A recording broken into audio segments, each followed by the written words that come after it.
ফাতিমা রাদিয়াল্লাহু তাআলা আনহা বলেন, আলী, আমি দুনিয়া থেকে বিদায় হয়ে যাব সন্ধ্যার আগে আগে।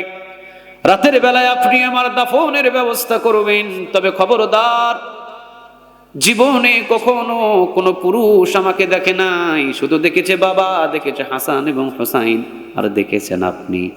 এই চারজন পুরুষ ছাড়া আমাকে দ্বিতীয়ত আর কেউ দেখে নাই।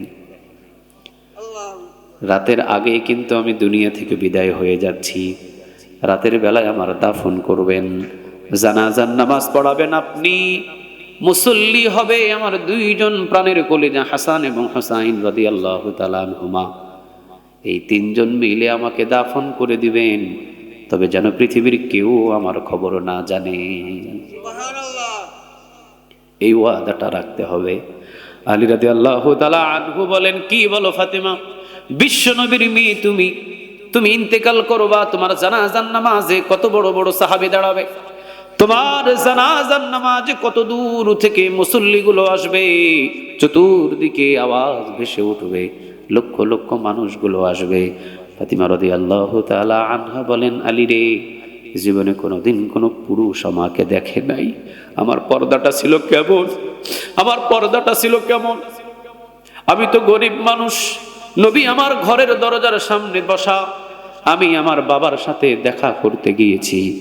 আমার বাবা শুধু পর্দার ভিতরে, আমার যে কাপড় সব সময় ঘরের ভিতরে পরে থাকি 24 ঘন্টা, আমার বোরখাটা ছিঁড়ে জায়গা দিয়ে ভিতরের কাপড় দেখা গিয়েছে। আমি বাবার ডান দিকে গিয়ে সালাম দিয়েছি, আমার বাবা সালাম নেয় নাই। বাম দিকে গিয়ে সালাম দিয়েছি, সালাম নেয় নাই। আবার সামনে গিয়ে যখন কেঁদে দিয়েছি, বাবা আপনি যদি আমার উপরে সালাম গ্রহণ না করেন, আপনি, আপনার এই সন্তানটা কোথায় যাবে? এবার মুখটা অন্য দিকে দিয়ে বলছেন, ফাতিমা রে, তুই যে ঘর থেকে আমার সামনে আসছো মা, মা গো, তোর বোরখাটা তো ছিঁড়া, এই ছিঁড়া দিয়ে কি কোনো পুরুষ তোর ভিতরের কাপড়টা দেখেছে কিনা এটা আগে বল। সেদিন আমি আমার বাবাকে বলেছিলাম, বাবা বোরখার যেই জায়গাটা ছিঁড়া ওই জায়গাটা আমি মুঠ করে ধরেছিলাম, আপনার কাছে আসা পর্যন্ত মুঠ করে জায়গা ধরা ছিল।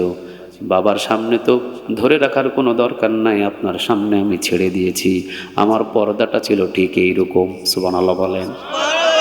ফেস দেখা তো দূরের কথা, শুধু বোরখা ছিঁড়া দিয়ে ভিতরের কাপড় দেখা যাবে, এতটুকু পর্দাও পর্যন্ত কখনো ছেড়ে দেন নাই। আল্লাহু আকবার। আলী, কোন পরপুরুষ এসে আমার জানাজার নামাজে দাঁড়াবে? না, মৃত্যুর পরেও পর্দাকে আমি কখনো ছোট করতে পারবো না। যখন আমার লাশের সামনে রেখে হাজার হাজার লক্ষ লক্ষ সাহাবীরা দাঁড়াবে, তখন দাঁড়ানোর পরে ওই খাটিয়ার উপর থেকে ধারণা করবে, ফাতিমা মনে হয় এতটুকু লম্বা ছিল, ফাতিমা মনে হয় এতটুকু লম্বা ছিল, চওড়া ছিল, এতটুকু মোটা ছিল, এতটুকু বেঁটে ছিল। এইরকম পর্দার হানিও আমি ফাতিমা করতে চাই না। রাতের বেলায় তিনজন মিলে আমাকে দাফন করে দিবেন। আল্লাহু আকবার। রাতের বেলা তিনজন মিলে দাফন করে দিবেন। ঠিক আছে। আলী রাদিয়াল্লাহু তাআলা আনহু ওয়াদা দিয়ে দিলেন, ঠিক আছে ফাতিমা, অসুবিধা নাই, রাতের বেলায় দাফন করে দিব। চাহিদা ফাতিমা রাদিয়াল্লাহু তাআলা আনহার হলো কয়টা? আরেকটু জোরে বলেন, কয়টা? 4টা চাহিদা, বাস এনাফ। এই 4টা চাহিদা, এই 3টা চাহিদা নিয়ে এরপরে আসর নামাজের পরপরই নিজের কাফন, নিজের গোসল নিজে, নিজের কাফন নিজে পরিধান করে দুনিয়া থেকে বিদায় হয়ে গেছে। সুবহানাল্লাহ বলেন। কেউ জানে না। দুনিয়া থেকে বিদায় হয়ে গেলেন। রাতের বেলা নামাজ, জানাজার নামাজ আলী রাদিয়াল্লাহু তাআলা আনহু পড়লেন। রাত বড় গভীর, মধ্যরাতে আলী রাদিয়াল্লাহু তাআলা আনহু জানাজার নামাজ পড়লেন। দুইজন মুসল্লি হাসান এবং হোসাইন রাদিয়াল্লাহু তাআলা আনহুমা একেবারে ছোট ছোট দুইজনে মুসল্লি হলেন। বলেন তো দেখি, খাটিয়ার পাশ কয়টা? আরেকটু জুড়ে বলেন, কয়টা? মানুষ আছে কয়জন? লাগবে কয়জন? মধ্যরাতে আলী রাদিয়াল্লাহু তাআলা আনহু দাঁড়িয়ে আছেন। হাই হাই, আমি তো ওয়াদা দিয়েছি ফাতিমা রাদিয়াল্লাহু তাআলা আনহাকে 3জন মিলে দাফন করব। এখন খাটিয়া ধরার জন্য মানুষ লাগে কয়টা? আছে কয়টা? লাগবে কয়জন? কারে ডাকি, কারে ডাকি? ওয়াদাও তো ভঙ্গ করা যায় না। একটু পরে দেখেন ঘুম থেকে উঠে অজুর পানি দাড়ি বেয়ে বেয়ে টপ টপ টপ টপ করে জামাই পড়ছে বৃদ্ধ সাহাবী হযরতে আবু যর গিফারি রাদিয়াল্লাহু তাআলা আনহু ফাতিমা রাদিয়াল্লাহু তাআলা আনহার বাড়ির দিকে আসতেছেন। সুবহানাল্লাহ বলেন। আবু যর গিফারি রাদিয়াল্লাহু তাআলা আনহু এমন একজন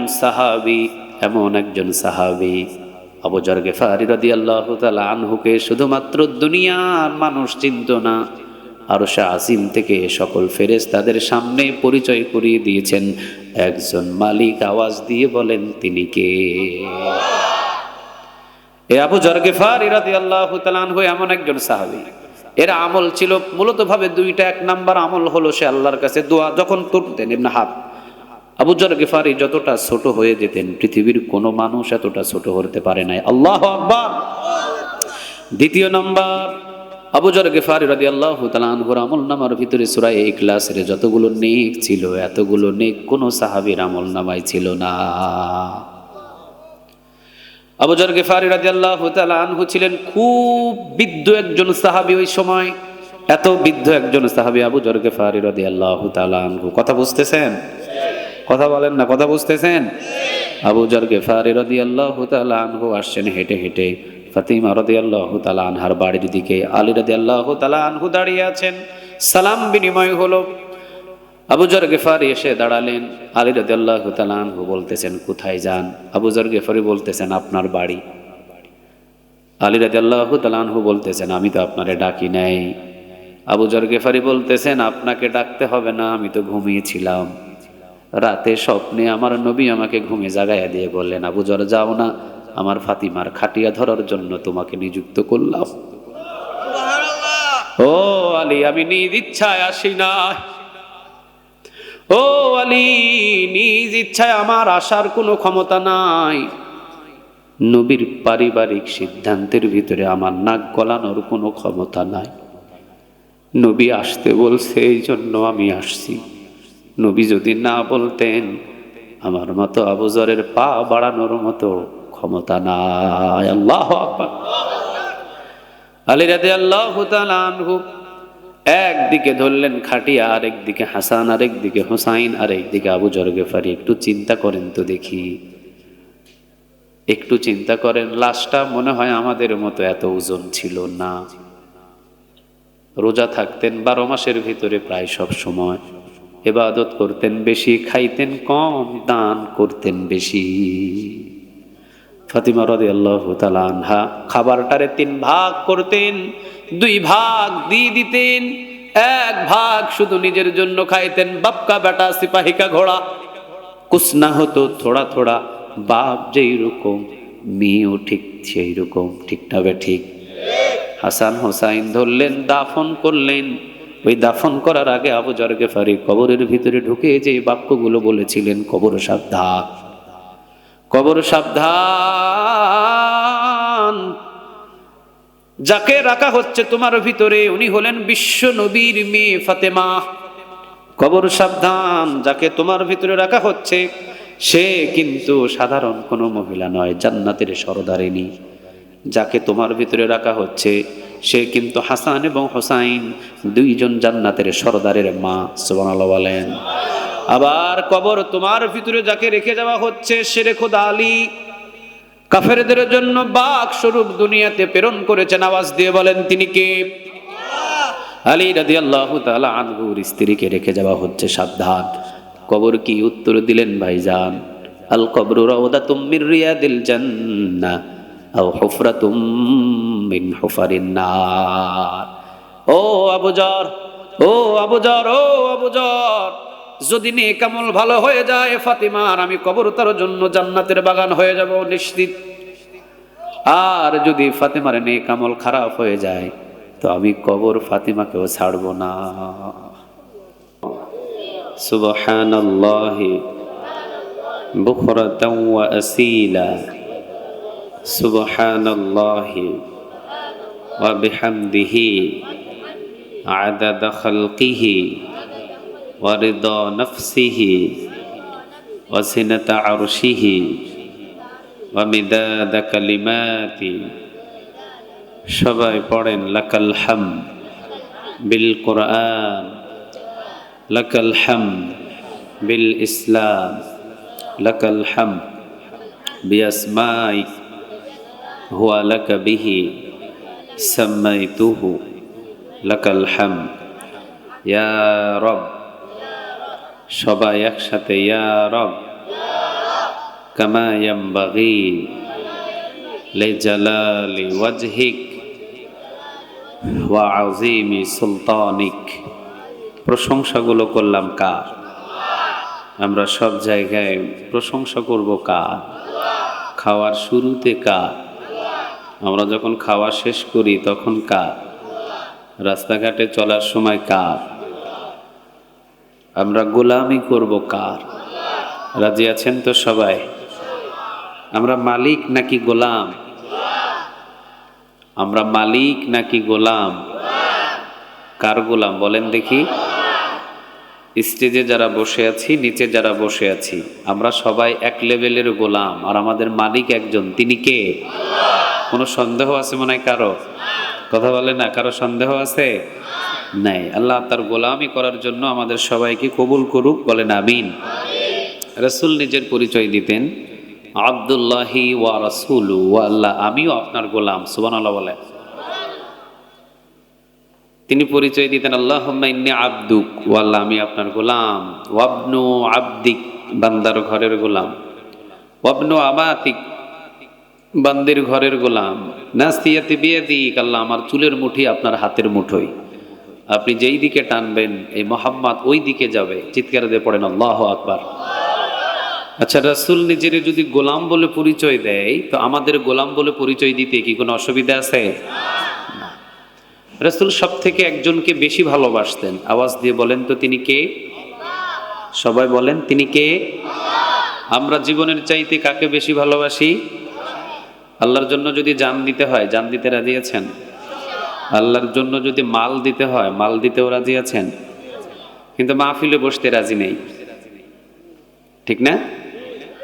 জান লাগলে জান দিব, প্রাণ লাগলে প্রাণ দিব, কিন্তু মাহফিলে বসবো না। এরকম সুবিধাবাদ মুসলমান নাই আপনাদের এলাকায়? আচ্ছা, আপনাদের আশেপাশের সকল মানুষ যদি ময়দানে বসে, জায়গা দেওয়া যাবে? কথা বলে না, জায়গা দেওয়া যাবে? আচ্ছা, কোরআন গ্রন্থটা কার? এই কোরআনের ভিতরে যত কথা আছে, কথাগুলো কার? আল্লাহর কথার চাইতে কি পৃথিবীতে আর গুরুত্বপূর্ণ কারো কথা থাকতে পারে? যেখানে স্বয়ং আল্লাহ কথা বলছেন, ওনার কথার চাইতে যদি আমি আমার কথাটাকে বড় মনে করি, আমার মতো হতভাগা পৃথিবীতে একটাও নাই, ঠিক না ব্যাঠিক? এখানে কথা হচ্ছে কার কালাম থেকে। আমার সব কিছু বন্ধ করে এখন এই জায়গায় বসে যাওয়া দরকার, ঠিক না ব্যাঠিক? আল্লাহ যেন আমাদের প্রত্যেককে এই ময়দানে বসার তৌফিক দান করে, বলেন আমিন। আমরা আসলে কতক্ষণ বসে থাকতে পারবো জানি না, আবার কতক্ষণ এখানে থেকে বাড়িতে ফিরবো সেটাও জানি না। জানেন তিনি কে? আসার সিরিয়াল আছে, যাওয়ার কোনো সিরিয়াল আছে? হুজুর যে এখান থেকে উঠে বাড়ি পর্যন্ত যেতে পারবে, হুজুরের কি গ্যারান্টি আছে? মাইকালা ভাইদের গ্যারান্টি আছে? বক্তা সাহেবের গ্যারান্টি আছে? ওই যে গাইবান্ধায় এক বক্তা ওয়াজ করতে করতে মাঝখানে ওয়াজের মাঝ পয়েন্টে এসে বক্তা স্ট্রোক করে ফেলেছে, সেখান থেকে হসপিটালে নেওয়া হয়েছে, হসপিটালে তাকে মৃত্যু ঘোষণা দেওয়া হয়েছে। বক্তা সাহেব পুরো আলোচনা শেষই করতে পারে নাই, এই বক্তা সাহেবরে দুনিয়া থেকে বিদায় করে নিলেন তিনি কে? এই জন্য আসার সিরিয়াল আছে, যাওয়ার কোনো সিরিয়াল নাই। 90তম মাহফিল না? এ মাদ্রাসার বয়স কত? 90 বছর। আল্লাহু আকবার। তাহলে অনেক প্রবীণ একটা প্রতিষ্ঠান। আল্লাহু আকবার, আল্লাহু আকবার। আল্লাহ কিয়ামত পর্যন্ত এই প্রতিষ্ঠানকে তুমি কবুল করো। আপনাদের কারোর রাগ আছে নাকি প্রতিষ্ঠানের উপরে? তা আমিন বললেন না যে? সবাই আওয়াজ দিয়ে বলেন আমিন। 90তম এই মাহফিল, আল্লাহ সুবহানাহু ওয়া তাআলা এই প্রতিষ্ঠানটাতে 90তম, মানে 90 বছরে কোনো মানুষ মরে নাই এলাকায়? কথা বলেন না কেন? মরে নাই? এই মাহফিল আপনারা যারা এবছর বসেছেন, আগামী বছর বসতে পারবেন, কার গ্যারান্টি আছে? হয়ে যেতে পারে এই মাহফিলটা আজকে অনেকের জীবনের শেষ মাহফিল। পারে। ওমর রাদিয়াল্লাহু তাআলা আনহুর মতো এত বড় পালোয়ান, আখিরাতের কথা শুনলে উনি ভয়ে চুপসে যেতেন, কারণ দুনিয়াতে বাহাদুরি করে চলা যায়, আখেরাতে বাহাদুরি করার ক্ষমতা নাই। ওখানে একজনের হুকুম মতো চলতে হবে। আওয়াজ দিয়ে বলেন তিনি কে? দুনিয়াতে আপনি ইচ্ছা করলে নামাজ পড়তে পারেন, ইচ্ছা করলে না পড়তে পারেন। এই স্বাধীনতা আপনাকে কে দিয়েছে? উনি দিয়েছেন। দুনিয়াতে স্বাধীনতা অনুযায়ী আপনি চলতে পারবেন। আপনি কি কবরে গিয়ে বলতে পারবেন আমার কবরে তাড়াতাড়ি বিছানা বিছাও? কথা বুঝে না, বলতে পারবেন? কবর কার হুকুম মানে? কথা বলেন না, কার? আহা, কবর পৃথিবীর কারো হুকুম মানে না, কবরে মালিকের হুকুম মানে। খাদিজা রাদিয়াল্লাহু তাআলা আনহা কবরে যাওয়ার আগে রাসূলকে বলেছিলেন, আপনি আমার কবরের জবাবটা আপনি দিয়ে দিবেন। সুবহানাল্লাহ বলবেন না? মার রাব্বুক ওয়া মা দীনুক মান হাযা রাজুলুল্লাযী বুইসা ফিকুম। নবী কবরের প্রশ্নের উত্তরগুলো আপনি আমার পক্ষ থেকে আল্লাহর কাছে দিয়ে দিবেন। সুবহানাল্লাহ বলেন। রাসূল বলেছিলেন, খাদিজা তোমার এই ওয়াদাটা আমি পূরণ করব। তিনি বললেন, আরেকটা ওয়াদা পূরণ করতে হবে নবী। আপনি আমার মৃত্যু যখন হবে, মৃত্যুর সময় আপনাকে কাফনের কাফন, আপনার জামা মোবারক আমাকে দিতে হবে। আল্লাহু আকবার। আর নবী কবরে শোয়ানোর আগে কবরের মাটির সাথে আপনার পিঠ মোবারক লাগিয়ে দিবেন, কারণ আপনার পিঠ মোবারক যেখানে লাগবে ফেরেশতা আসলেই বুঝতে পারবে এটা রহমাতাল লিল আলামিনের কবর। আল্লাহু আকবার। এখানে রহমাতুল লিল আলামিন, পিঠ মোবারক যেখানে লাগে সেখানে ঘ্রাণে মুখরিত হয়ে যায়। এই তিনটা ওয়াদা আপনার কাছে, আপনি কি রাখবেন? রাসূল বললেন হ্যাঁ। খাদিজা রাদিয়াল্লাহু তাআলা আনহা বিদায় হয়ে গেলেন, দুনিয়া থেকে চলে গেলেন। উনি কাফনের কাফন, নবীর জামা মোবারক দিলেন। কবরে শায়িত করার আগে নিজের পিঠ মোবারক আগে কবরের দিকে লাগালেন। 3 নম্বরে সাহাবীদেরকে বললেন, মক্কা থেকে একেবারে দেখা যায় খাদিজা রাদিয়াল্লাহু তাআলা আনহার কবর, মাকবারা।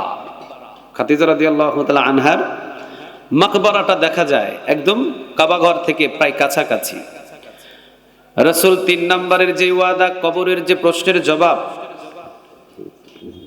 ভাইয়া দিতে হবে, লাগবে না তো? ঠিক আছে, ঠিক আছে, সব নড়ে যাবে আবার। আপনি মাইকের সাউন্ড ক্লিয়ার করেন, তাহলে হবে। সাউন্ড দিয়ে ক্লিয়ার করেন।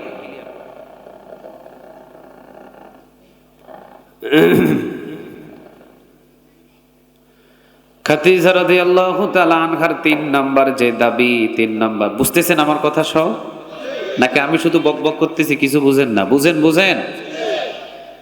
3 নাম্বার, খাদিজা রাদিয়াল্লাহু তাআলা আনহাকে যে দাবিটা করেছিলেন নবী, খাদিজা তোমার কবরের প্রশ্নের উত্তর আমি বিশ্ব নবী নিজে একাই দিয়ে দেব। সুবহানাল্লাহ বলেন। খাদিজা রাদিয়াল্লাহু তাআলা আনহা দুনিয়া থেকে বিদায়ের পরে নবী দাঁড়িয়ে আছেন, দাফন কমপ্লিট, দাঁড়িয়ে আছেন। এখন প্রশ্নের জবাব দিবেন নবী মুহাম্মদ সাল্লাল্লাহু আলাইহি ওয়াসাল্লাম। কিন্তু 2 জন ফেরেশতা আসার কথা, মুনকার নাকির, আসে না। আধা ঘন্টা পেরিয়ে যায়, ঘন্টা পেরিয়ে যায়, এখনো আসে না। নবী দাঁড়ানো আছেন। জিবরিল আলাইহিস সালাম পাশে এসে দাঁড়িয়ে বললেন, নবী আপনি বাড়ি যান না কেন? আপনি বাড়ি যাবেন না? রাসূল বলেন, ভাই জিবরিল, আমার বিবিকে আমি ওয়াদা দিয়েছিলাম 3টা ওয়াদা তার পালন করব, 2টা পালন করেছি, বাকি একটা এখনো পালন হয় না। কি ওয়াদা নবী? 3 নাম্বার ওয়াদাটা হলো, ভাই জিবরিল, অন্ধকার কবর থেকে আমার খাদিজা বড্ড ভয় করে। এই জন্য কবরের পিণ্ডা প্রশ্ন হবে, মার রব্বুক ওয়া মা দীনুক মান হাদা রাজুলুল্লাযী বুইসা ফিকুম। নবী এই 3টা প্রশ্নের জবাব খাদিজা ভয় করতো, আপনাকে উত্তর দিতে হবে না, খাদিজার পক্ষ থেকে উত্তর দিয়ে দিয়েছেন। আওয়াজ দিয়ে বলেন তিনি কে? তাহলে বোঝা যায় আমল যদি ভালো হয়ে যায়, অন্ধকার কবরের আযাবটাও মাফ হয়ে যায়। চিৎকার দিয়ে বলেন ঠিক না? বা ঠিক? আল্লাহর কুদরতি অন্তরটা যদি জয় করা যায়, অন্ধকার কবরটারে জান্নাতের বাগান বানায়া দিতে পারেন তিনি কে?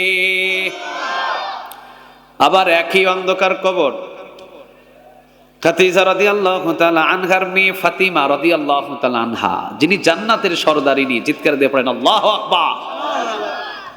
রাসূলের মেয়ে, আদরের মেয়ে, সুবহানাল্লাহ বলবেন না?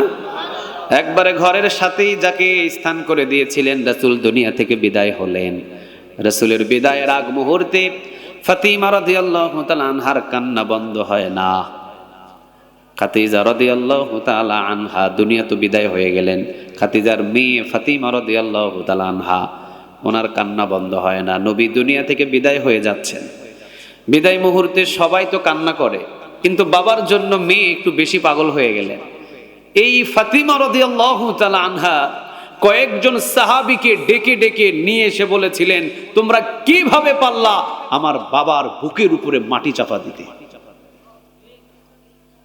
ফাতিমা রাদিয়াল্লাহু তাআলা আনহা ডেকে ডেকে কয়েকজন সাহাবীকে বলেছিলেন। তো রাসূলের দুনিয়া থেকে বিদায় হয়ে যাওয়া, উফাত হয়ে যাওয়া, রাসূলের বিদায় হওয়াটা ফাতিমা রাদিয়াল্লাহু তাআলা আনহা উনি এটাকে মেনে নিতে পারছেন না। দুইজন ব্যক্তি সবথেকে বেশি নার্ভাস হয়ে গিয়েছিলেন। এক হলো মহিলাদের ভিতরে ফাতিমা রাদিয়াল্লাহু তাআলা আনহা, আর পুরুষদের ভিতরে হযরত ওমর রাদিয়াল্লাহু তাআলা আনহু। চিৎকার দিয়ে পড়েন আল্লাহু আকবার। ওমর রাদিয়াল্লাহু তাআলা আনহু তো খাপ থেকে তরবারি বাহির করে ফেলছে, বাহির করে তরবারি উঁচু করে ধরে বলেছে, যে বলবে আমার রাসূল ইন্তেকাল করেছে তার গর্দান আলাদা করে দেওয়া হবে।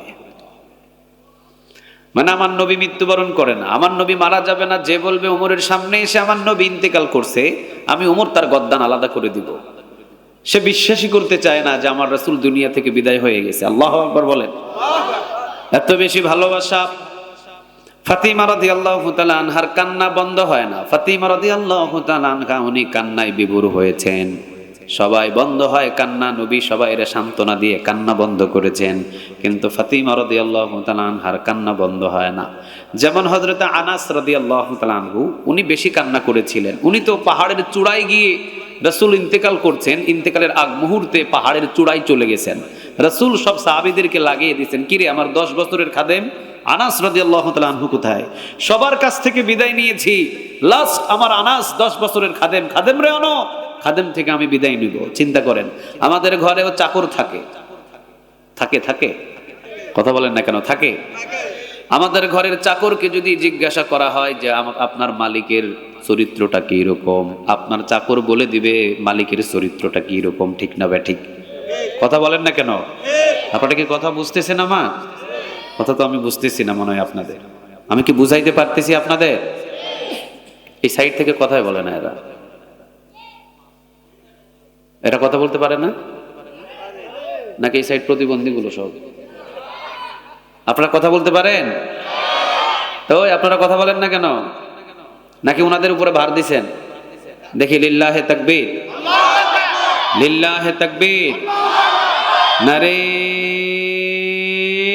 তাকবীর।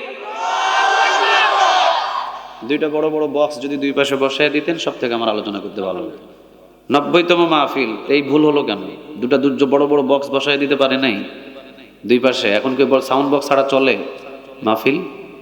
আপনাদেরকে বলে নাই আনতে? বলছে? আপনাদেরকে বক্স আনতে বলছে? আনতে বলে নাই? আপনাদের বক্স নাই? কোন কোন জায়গায় পাঠাইছেন ওটা? আজকে মাহফিল কয়টা আপনাদের? একটাই। তা আনেন নাই কেন? আপনি আমারে বলতেন, হুজুর ওরা বক্স আনতে বলে নাই, আপনি আমরা নিয়ে আসছি, হাদিয়া আপনি দিয়ে দেন। আমি দিয়ে যাইতাম, বক্সের ভাড়া আমি দিয়ে যাইতাম। পুরা মাহফিলটা আমি বুঝতেছি না যে আলোচনাটা আমি বুঝাইতে পারতেছি কিনা। দুইটা বক্স যদি লাগাই দিতেন দুই পাশে, সুন্দর ভিতরে আমরা কথাগুলো বুঝতে পারতাম, কথা বলতেও মজা লাগতো আমাদের। আল্লাহ আমাদের সবাইকে যতটুকু হয়েছে এতটুকুর উপরে সন্তুষ্ট থাকার তৌফিক দান করুক, বলেন আমিন। আর তাবারকের ব্যবস্থা আছে নাকি? হ্যাঁ, তাবারকের ব্যবস্থা থাকলে আমি 5 মিনিট পরে গেট লক করব। কারো দরকার নাই আমার। আর যে কয়জন আছে প্রয়োজনে 2টা করে প্যাকেট নিয়ে বাড়িতে যাব। কথা বলেন না কেন? ও রাস্তায় রাস্তায় ঘোরাঘুরি করবা আর তাবারকের সময় আইসা সামনে বসে যাইবা, এই মুসল্লির আমার দরকার নাই। আমরা যারা 1.5 ঘন্টা ওয়াজ শুনবো, প্রয়োজনে 3টা ভাগে করে তাবারক নিয়ে যাব, ঠিক না? ঠিক। 5 মিনিট পর গেট আমি লক করব। একটা স্বেচ্ছাসেবক, 2টা স্বেচ্ছাসেবক আমাকে দিবেন, 5 মিনিট পর আমি গেট লক করব। তাবারক যা আছে সম্পূর্ণ আমরা ভাগাভাগি করে নিয়ে যাব। তোমরা বাইরে ঘোরাঘুরি করবা, এরপরে তোমরা ভিতরে আসা তাবারকের আগে ঢুকবা। এই সুযোগ মাহমুদুল হাসানের মাহফিলে হবে না। 5 মিনিট টাইম, ভিতরে ঢুকো, বসো, কোরআন থেকে আলোচনা হবে। আখিরাতের জিন্দেগি সফল করে দিবেন। আওয়াজ দিয়ে বলেন তিনি কে? খাবার তো তাদের জন্য যারা আল্লাহ সুবহানাহু ওয়া তাআলার পাগল হয়, ঠিক না ভাই? ঠিক। 5 মিনিট টাইম ইনশাআল্লাহ। যুবক ভাইরা আপনারা একটু ভিতরে আসেন, পাশাপাশি মুরব্বী যারা আছেন আপনারাও ভিতরে আসেন। আশা করি ভালো লাগবে, কারণ কোরআনের চাইতে শ্রেষ্ঠ কিতাব, শ্রেষ্ঠ গ্রন্থ পৃথিবীতে আর একটাও হতে পারে না। আরো যদি বলেন না, একটাও হতে পারে না। তাহলে রাসূলের ইন্তেকালের সময় রাসূলের একজন চাকর অর্থাৎ রাসূলের খাদেম ছিলেন। কথা কি আমার সব বুঝতেছেন? রাসূলের একজন খাদেম ছিলেন, নাম হলো আনাস রাদিয়াল্লাহু তাআলা আনহু। বিশ্বনবী খুব ভালোবাসতেন আনাস রাদিয়াল্লাহু তাআলা আনহুকে। ছোট্ট বয়সে আনাস রাদিয়াল্লাহু তাআলা আনহুর কাছে রাসূলের কাছে এসেছিলেন। ছোট্ট বয়স থেকে নবীর দায়িত্ব পালন করেন ছোট মানুষ। বিশ্বনবী আনাস রাদিয়াল্লাহু তাআলা আনহুকে বড্ড ভালোবাসতেন, আনাস রাদিয়াল্লাহু তাআলা আনহুকে বড্ড পছন্দ করতেন। 10 বছরের খাদেম ছিলেন নবীর। একটা দিনের জন্য নবী জীবনে কোনোদিন আনাসরে ধমক দেয় নাই। আল্লাহু আকবার। ধমক দেয় নাই, তুই করে বলে নাই। থাপ্পড় উঠানো তো দূরের কথা, তুই করে বলে নাই। আর আমি আমার এক বাসায় ভাড়া থাকি, ওই বাসার মালিক প্রতি সপ্তাহে না হলে মাসে একবার করে দারোয়ানরা পিড়ায়। আমি নিজে প্রমাণ। আমি যে বাসায় থাকি এই বাসার দারোয়ানকে আমার মালিকে মাসে না হলেও বছরে, বছরে না হলেও 6 মাসে হয় 2টা থাপ্পড় দিবে, না হলে তুই তাকারি করে ধমক দিবে, না হলে উল্টা পাল্টা করে ঘাট ধাক্কা দিয়ে বাহির করে আবার একটু পরে নিয়ে আসবে। আপনারা চিন্তা করেন, আমি নিজে প্রমাণ। আমাদের চাকর 1 সপ্তাহ ভালো যায় না আমাদের সাথে, আর রাসূলের 10 বছরের খাদেম একদিনও নবী তুই করে একটা কথা বলে নাই। চিৎকার দিয়ে বলেন আল্লাহু আকবার। এই 10 বছরের খাদেম উনি পাহাড়ের কিনারে গিয়ে কান্না করতেছে, রাসূল খুঁজতেছেন। আম্মাজান আয়েশা রাদিয়াল্লাহু তাআলা আনহার উরুর উপরে, এই যে উরুর উপরে মাথা দিয়ে রাসূল তো শুয়ে আছেন, কখনো হুঁশ কখনো বেহুশ, মানে ইন্তেকাল করবেন, ইন্তেকালের আগ মুহূর্তে। রাসূল আবু বকরকে বলেন, আবু বকর আমার আনাস কোথায়? চতুর্দিকে খোঁজাখুঁজি শুরু হলো। আনাস রাদিয়াল্লাহু তাআলা আনহুরে খুঁজে পাওয়া যায় না। দেখেন পাহাড়ের 2 পাহাড়ের চিপায় আনাস রাদিয়াল্লাহু তাআলা আনহু বসে বসে কান্না শুরু করেছে। বসে বসে কান্না করতেছেন। বিশ্বনবী সাহাবীরা আনাস রাদিয়াল্লাহু তাআলা আনহুরে পেয়ে ধরে নিয়ে নবীর সামনে এসে বলছেন, নবী আমরা ধরে নিয়ে এসেছি, পাহাড়ের চিপাই ছিল, আসতে চায় না, জোর করে আমরা টেনে এনেছি। এবার নবী আনাস রাদিয়াল্লাহু তাআলা আনহুকে বলতেছেন, আনাস 10 বছরের খাদেম ছিলা তুমি, আমি তো নবী দুনিয়া থেকে বিদায় হয়ে যাচ্ছি, আচ্ছা আমার উপরে কি তোমার কোনো কষ্ট আছে? এই জন্য কি তুমি আমাকে ছেড়ে চলে গেছো ওখানে? আনাস রাদিয়াল্লাহু তাআলা আনহু বলতেছেন, ইয়া রাসূলুল্লাহ শুধু দুনিয়ার 10 বছরের খাদেম হতে চাই না, আমি কিয়ামত নয়, আমি জান্নাতেও আপনার খাদেম হতে চাই। চিৎকার দিয়ে পড়েন আল্লাহু আকবার। ও নবী, যে ভালোবাসা আপনি আমারে দিয়েছেন, জীবনে কোনোদিন একটা ধমক দেন নাই, জীবনে কোনোদিন নবী তুই করে কোনো শব্দ ব্যবহার আমার সাথে করেন নাই। নবী আপনি আমাকে কোনোদিন ধমক দিয়ে একটা কথা বলেন নাই, এটাও বলেন নাই এই কাজটা করছো আর এইটা করো নাই কেন, এইভাবেও আপনি আমারে বলেন নাই। সুবহানাল্লাহ বলেন। আনাস রাদিয়াল্লাহু তাআলা আনহু উনি বলেন, একদিন শুধু আমার নবী আমাকে, যখন ছোট্ট ছিলাম, আমার 8 থেকে 9 বছর বয়স, তখন নবী আমাকে একটা কাজ দিয়েছে, দায়িত্ব দিয়েছে, আনাস তুমি এই কাজটা করে নিয়ে আসো তো। আমি ছোট মানুষ ছিলাম, আমি কাজ করতে গিয়ে রাস্তায় দেখতেছি বাচ্চারা খেলতেছে, আমিও তো বাচ্চা, আমিও খেলাধুলা শুরু করেছি, রাসূলের কাজ করতে ভুলে গেছি। সুবহানাল্লাহ বলেন। আমি যখন কাজ করা শুরু করে দিয়েছি, রাসূল তখন চিন্তা করতেছেন, কি রে আনাসরে বললাম ওই জিনিসটা আনতে, এত দেরি হয়ে গেল, আনে না কেন? আধা ঘন্টা গেল, 1 ঘন্টা গেল, 2 ঘন্টা পরে রাসূল নিজে ওই কাজটা করে চলে আসছে। আসার সময় দেখতেছে আনাস ছোট বাচ্চাদের সাথে খেলতেছে। বিশ্বনবী যে খেলায় ডিস্টার্ব হবে এই জন্য বিশ্বনবী ডাক দেয় নাই, চুপ করে দাঁড়িয়ে আছে। সুবহানাল্লাহ বলে। বাচ্চাদের খেলায় আনাসের ডিস্টার্ব হয়ে যাবে এই জন্য নবী ডাক দেয় নাই, বিশ্বনবী চুপ করে দাঁড়িয়ে আছে। আনাস রাদিয়াল্লাহু তাআলা আনহুর খেলা দেখতেছে। আনাস রাদিয়াল্লাহু তাআলা আনহু খেলতে খেলতে নবীর চোখের উপরে চোখ পড়ছে। সর্বনাশ, ওই যে 2 ঘন্টা আগে যে কাজ বলছিল কাজের কথা স্মরণ হয়ে গেছে। হাই হাই, এখন কি করি? রাসূল সাল্লাল্লাহু আলাইহি ওয়াসাল্লাম আনাসের চোখের দিকে চোখ পড়েছে। আনাস রাদিয়াল্লাহু তাআলা আনহু নবীর চেহারার দিকে তাকিয়েছেন।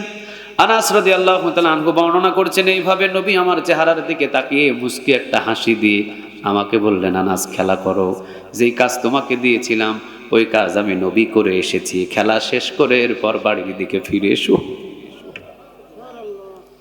আমাদের মতো ডাকাত মার্কা মালিক হইলে ওই জায়গা পিড়া শুরু করতাম, ঠিক না বা ঠিক? আর নবী কি বললেন, আনাস খেলায় ডিস্টার্ব দিই নাই, তোমার কাজ শেষ হলে, খেলা শেষ হলে এরপরে বাড়ির দিকে এসো, তোমাকে যে কাজ দিয়েছিলাম আমি নবী ওই কাজটা করে ফেলেছি। আল্লাহু আকবার। ও আনাস, তুমি আমার উপরে মনে কষ্ট নাকি? বিদায় মুহূর্তে তুমি কি আমারে বিদায় দিবা না? আনাস রাদিয়াল্লাহু তাআলা আনহু বলেন, নবী কলিজার কষ্ট নিয়ে পাহাড়ের চিপাইয়ে গেছি, আপনার এই কষ্টগুলো আমার সহ্য হচ্ছে। আপনি একবার হুশ আরেকবার বেহুশ, এই কষ্টগুলো আমার সহ্য হচ্ছে না। আমি তো 10 বছর আপনার খাদেমি ছিলাম, 10 বছর খাদেম হতে চাই না। নবী গো, জান্নাতের ভিতরে আমি আপনার খাদেম হতে চাই। আল্লাহু আকবার। নবী বললেন, আনাস রে, যে কথাটা জবান দিয়ে বাহির করেছো, কথাটারে কবুল করে নিয়েছেন, আওয়াজ দিয়ে বলেন তুমি কে? তুমি আমার জান্নাতের খাদেম। সুবহানাল্লাহ বলবেন না? বাস, আনাস রাদিয়াল্লাহু তাআলা আনহু দুনিয়াতে থাকতে জান্নাতের সার্টিফিকেট পেয়ে গেলেন। সুবহানাল্লাহ বলেন। অসংখ্য এরকম সাহাবী আছে। ওই যে ঈমান একজন এনেছিলেন ইয়ামেনি শহর থেকে, একজন সাহাবী নবীর সামনে এসে নামাজ পড়ছেন সামনের কাতারে, লুঙ্গি ছিঁড়া, জামা ছিঁড়া, পায়ে জুতা নাই। এই সাহাবীকে নবী ডাক দিয়ে বলছেন, কি চাইবা তুমি?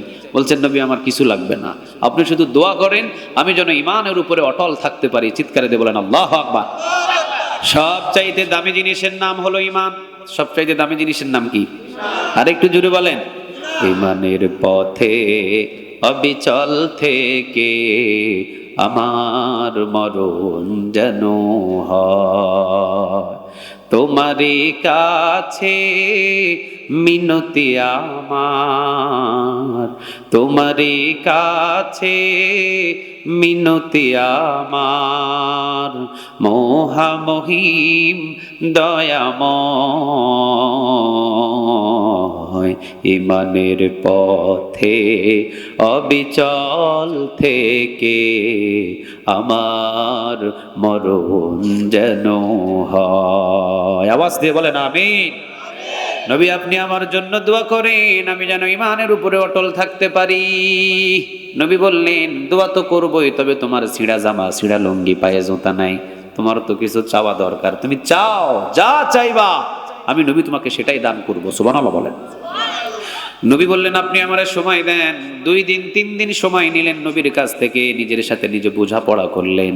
এরপরে 3 দিন পরে আবার মসজিদে নববীতে আসলেন। নবী বললেন, আজকে তোমার চাওয়ার দিন, কি চাইবা চাও? সাহাবী বললেন, নবী আপনি আমার জন্য দোয়া করেন আমি যেন আপনার সাথে এক জান্নাতে থাকতে পারি। সুবহানাল্লাহ হয় নাই? কিও ভাই, ফেনীবাসী এত আস্তে কথা বলে, আমি তো আগে জানতাম না। আমি তো মনে করি ফেনীর মাটি কোরআনের ঘাটি। এখন তো দেখতেছি ফেনীর মাটি বোবা এলাকার ঘাটি। হ্যাঁ, আওয়াজ দিয়ে বলেন না সুবহানাল্লাহ। আওয়াজ দিয়ে বলেন না আল্লাহু আকবার। লিল্লাহি তাকবীর, লিল্লাহি তাকবীর, নারে তাকবীর। আল্লাহ আমাদের তাকবীর গুলো তুমি কবুল করো। আরো একটু জোরে বলেন আমিন। তাহলে সাহাবীরা কৌশল অবলম্বন করতেন। নবী আপনি আমার জন্য দোয়া করেন আমি যেন আপনার সাথে এক জান্নাতে থাকতে পারি। নবী বললেন, সেজদাটারে লম্বা করে দাও আর নামাজে বেশি বেশি দাঁড়াও, আমার সাথে তোমাকে জান্নাতে কবুল করে নেবেন তিনি কে? ওই যে নবী বিদায়ের আগ মুহূর্তে 10 বছরের খাদেমের কাছ থেকে বিদায় নিলেন, লাস্টে এসে ফাতিমারে ডাক দিলেন, মা এদিকে আয়। আসলেন, এসে বিদায় আদায় নিয়ে গেলেন। কিন্তু সবার কান্না বন্ধ হলো, ফাতিমা রাদিয়াল্লাহু তাআলা আনহার কান্না বন্ধ হয় না। চোখের পানি বেশি ফেলা শুরু করলেন। লাস্টে যাওয়ার আগ মুহূর্তে আবার ডাক দিলেন, মা তোর কানটা আমার মুখে নিয়ে আয়। সুবহানাল্লাহ বলেন। ফাতিমা রাদিয়াল্লাহু তাআলা আনহার কান বিশ্ব নবীর মুখের সাথে লাগালেন, কেউ শুনে নাই।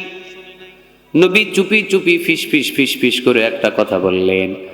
একটা কথা বলায় ফাতিমা রাদিয়াল্লাহু তাআলা আনহার কান্না বন্ধ হয়ে গেল। আম্মা জান আয়েশা রাদিয়াল্লাহু তাআলা আনহা উনি বললেন, মারে তোর কানে কানে কি বলেছে আমারে কি বলা যায়? বল না মা, তোর কানে কি বলছে?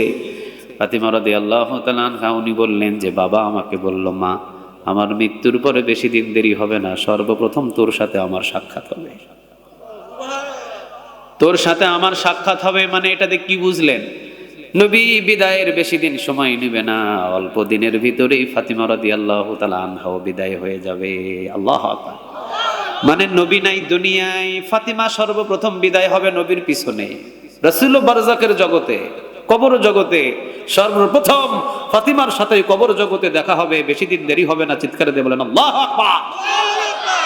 রমজান মাস চলে আসলো, রাসূলের ইন্তেকালের পরে রমজান মাস চলে আসলো। রমজান মাসের মাঝামাঝি সময়ে সেহেরির আগ মুহূর্তে ফাতিমা রাদিয়াল্লাহু তাআলা আনহা উনি স্বপ্ন দেখছেন যে রাসূল সাল্লাল্লাহু আলাইহি ওয়াসাল্লাম ওনার ঘরে আসছে, ঘরে এসে হাঁটাহাঁটি করতেছে। ফাতিমা রাদিয়াল্লাহু তাআলা আনহা জিজ্ঞাসা করে, আব্বাজান আপনি আমার ঘরে? কয়, ও মা, তোরেই তো খুঁজতেছিলাম। মা, আজকের এই দস্তরখানায় আলী রাদিয়াল্লাহু তাআলা আনহুর সাথে তুই সেহরি খাবি এবং ইফতারটা আমি বিশ্বনবীর জান্নাতের দস্তরখানায় ইফতারি করবি। স্বপ্ন, খোয়াব দেখলেন। খোয়াবটা কি দেখলেন? মা, আজকে তুই আলীর দস্তরখানায় সেহরি খাবি, ইফতারটা আমি বিশ্বনবীর জান্নাতি দস্তরখানায় ইফতার করবি। চিৎকার দিয়ে বলেন আল্লাহু আকবার। এই স্বপ্নের ব্যাখ্যা যদি আপনাকে ভাঙতে বলা হয়, আপনি কি পারবেন? কইছি ভাঙতে, কয় ঠিক। কিরে ভাই, হুঁশে বললেন না বেহুশ হয়ে বললেন? হ্যাঁ, ও আচ্ছা আচ্ছা, যাক, আল্লাহ সুবহানাহু ওয়া তাআলা তাকে সুস্থতা দান করুক, বলেন আমিন। আল্লাহ ওরকম আমাদের বানাইতে পারতো? আল্লাহর কি সে ক্ষমতা ছিল? এই যে মাথা থেকে পা পর্যন্ত হাজার হাজার হাজার হাজার হাজার হাজার তার আছে, একটা তার যদি আল্লাহ ছিঁড়ে দেয় আমরা ওই রকম হতে প্রস্তুত, ঠিক না বে ঠিক? একটা তার যদি আল্লাহ ছিঁড়ে দেয় আমরা বাস পাগল হয়ে যাব, হিতাহিত জ্ঞান আমাদের আর কাজ করবে না। একটা তার যদি ছিঁড়ে দেয়, প্রতিটা তারকে সঠিকভাবে চলাচল করাইতেছেন আওয়াজ দিয়ে, বলেন তিনি কে? তাহলে স্বপ্নের ব্যাখ্যাটা কি রকম? বিশ্বনবীজি বললেন আলীর দস্তর, আমার দিকে কান দিতে হবে। হ্যাঁ, আলোচনাটা আশা করি ভালো লাগবে। আলী রাদিয়াল্লাহু তাআলা আনহুর বিবি ফাতিমা রাদিয়াল্লাহু তাআলা আনহা স্বপ্ন দেখলেন রাতের বেলা রাসূলের, আলী রাদিয়াল্লাহু তাআলা আনহুর দস্তরখানায় সেহরি খাবে। আপনাদের কি মনোযোগ আছে? আমার আবার মানে শ্রোতা বা মুসল্লি মনোযোগী যদি না হয় তাহলে আমার আল্লাহর কসম জবানে কথা আসে না। কেননা এখানে বসে কথা আমার ইচ্ছায় বাহির হয় না, তো আল্লাহর পক্ষ থেকে কথা আসতে হয়, ঠিক না বে ঠিক? আপনাদের যতটা মনোযোগী এখানে থাকবে এখান থেকে ততটা কথা বাহির হবে। আপনাদের মনোযোগী থাকবে না, আমার কথা হারিয়ে যাবে, কেননা আল্লাহর পক্ষ থেকে কথা আসবে না। খতিব নিজ ইচ্ছায় মিম্বরে বসে কথা বলে না, কথা বলে নিজ ইচ্ছায় তারা যারা মুনাফিকি খতিব। কথা কি বুঝাইতে পারছি? বাংলাদেশের ভিতরে শুধু হক্কানি খতিব ইমাম নাই, মুনাফিকও কিছু খতিব ইমাম আছে, ঠিক না বে ঠিক? স্বৈরাচারের আমলে বাইতুল মোকাররমের যিনি খতিব ছিলেন উনি বাংলাদেশের প্রধানমন্ত্রী পালানোর এক সপ্তাহের ভিতরে উনিও পালাইছে। কথা বলেন না কেন? তাহলে উনি কি হকপন্থীর খতিব ছিল? আর একটু জুড়ে বলেন না, হকপন্থীর খতিব ছিল? বাংলার জমিনের ভিতরে ছেলেদেরকে প্রকাশ্যে গুলি করা হয়, বাইতুল মুকাররম থেকে ওই খতিব একদিনের জন্য তাদের পক্ষ নিয়ে কথা বলে নাই, ঠিক না বে ঠিক?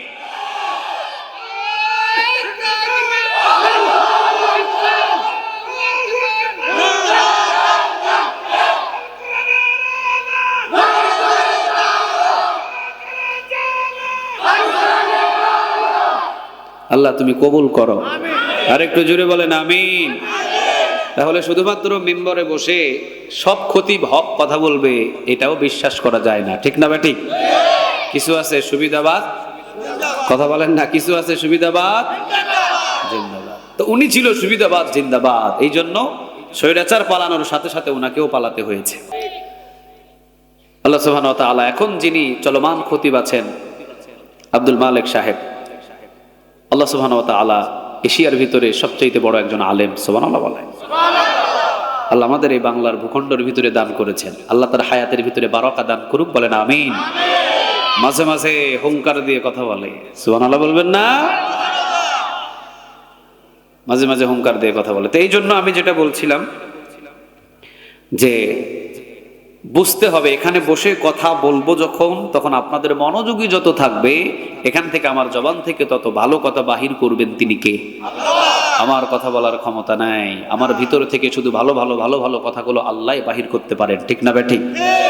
তো যেই কথাটা আমি বলছিলাম ফাতিমা রাদিয়াল্লাহু তাআলা আনহার স্বপ্নের ব্যাখ্যা, আলী রাদিয়াল্লাহু তাআলা আনহুর দস্তরখানায় সেহরি খাবে রমাদান মাস, আর ইফতার করবে বিশ্বনবীর জান্নাতি দস্তরখানায়। মানে বোঝা যায় ইফতারের আগেই ফাতিমা রাদিয়াল্লাহু তাআলা আনহার মৃত্যু হবে।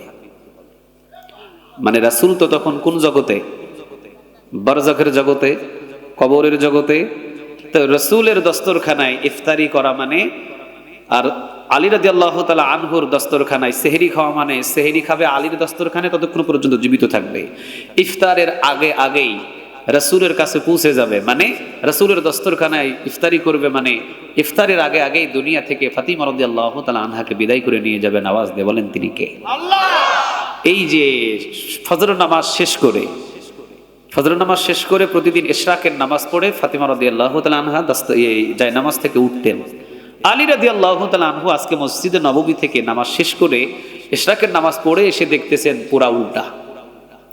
দেখতেছেন একদিকে অসংখ্য কাপড় ভিজানো, আরেকদিকে এক গাবলা আটার খামির করা, আরেকদিকে পানি চুলায় আগুন দিছে, আরেকদিকে অর্ধেক ঘর মুসা অর্ধেক বাকি আছে, আরেকদিকে কিছু উঠান ঝাড়ু দেওয়া হয়েছে, কিছু উঠান বাকি আছে, মানে সব কাজ চতুর্দিক দিয়ে একসাথে শুরু হয়ে গেছে।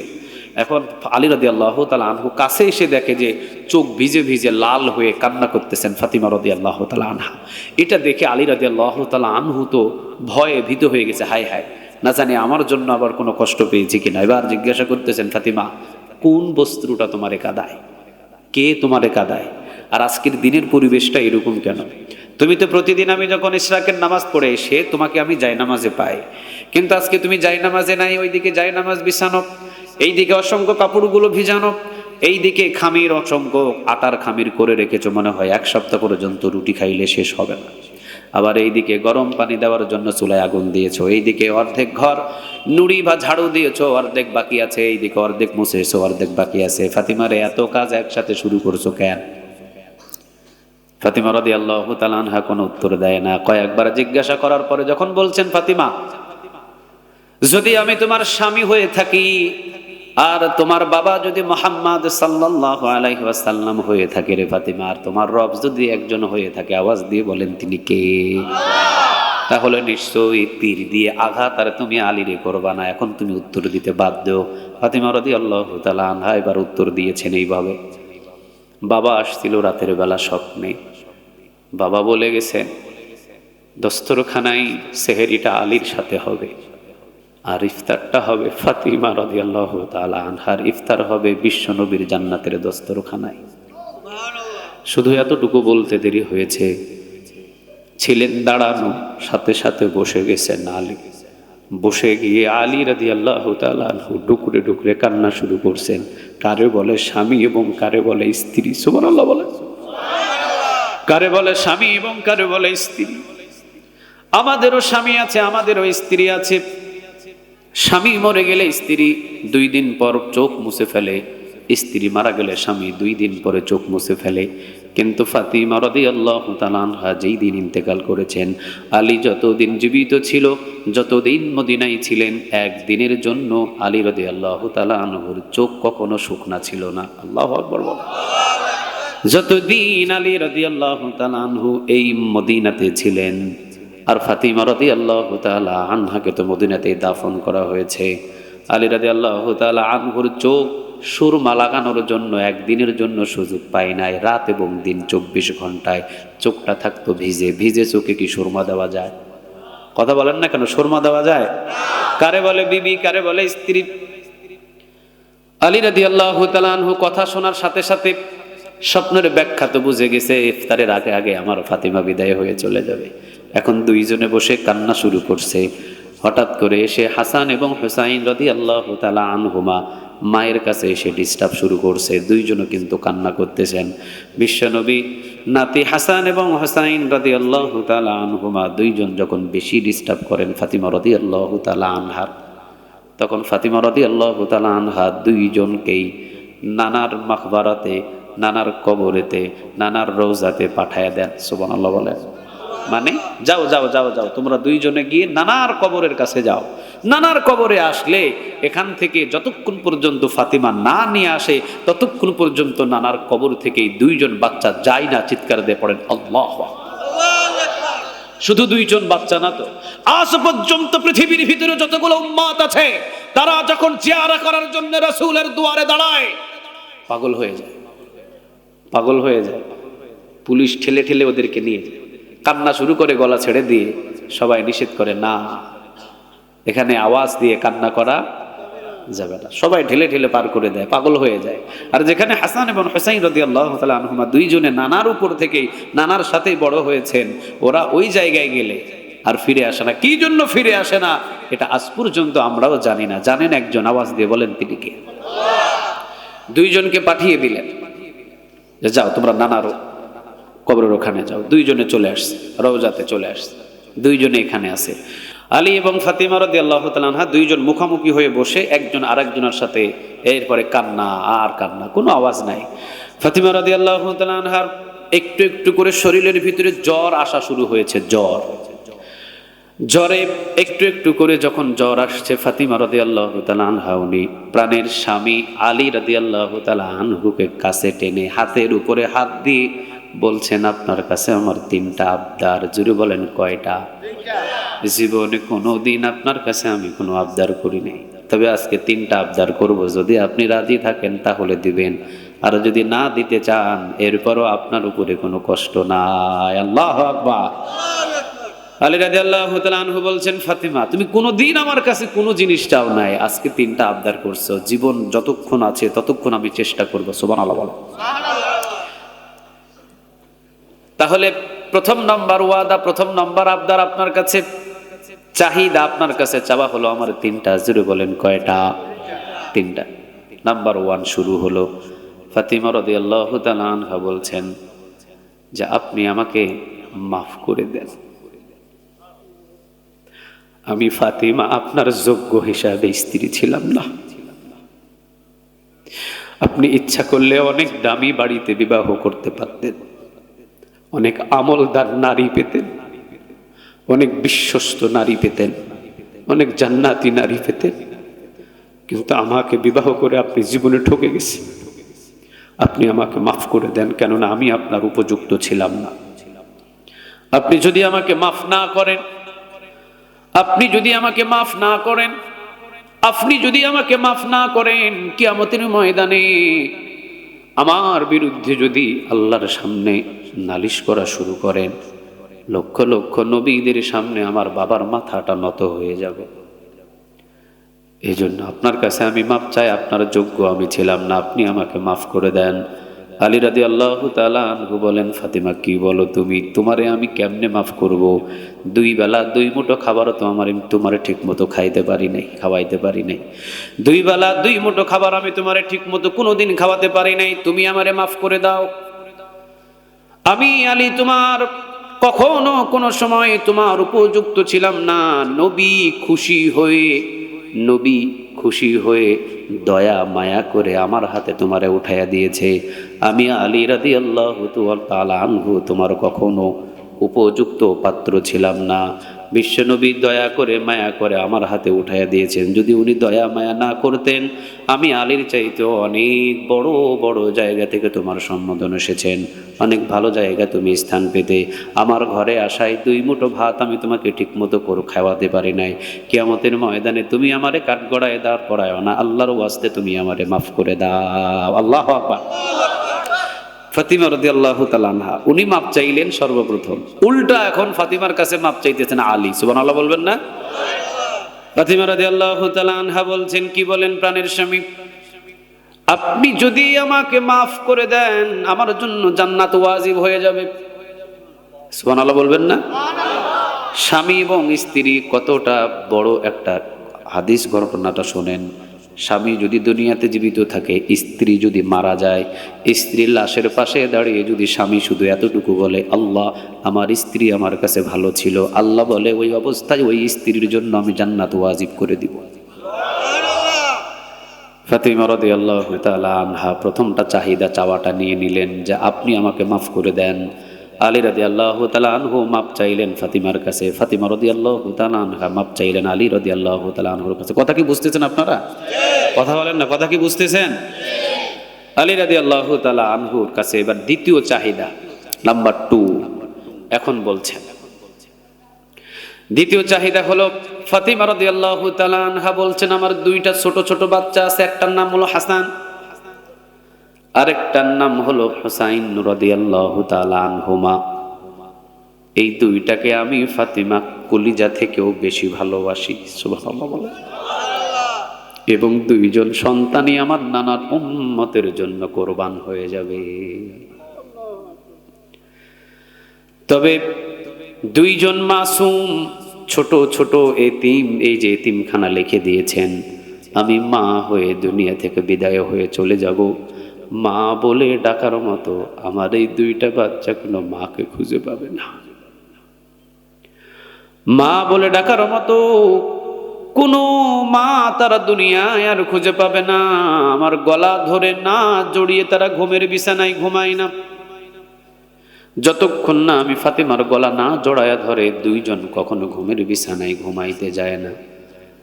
আপনার কাছে আমার আপত্তি, আপনি বিয়ে করবেন, আমি ইন্তেকালের পরে কোনো অসুবিধা নাই, আপনি বিয়ে করেন।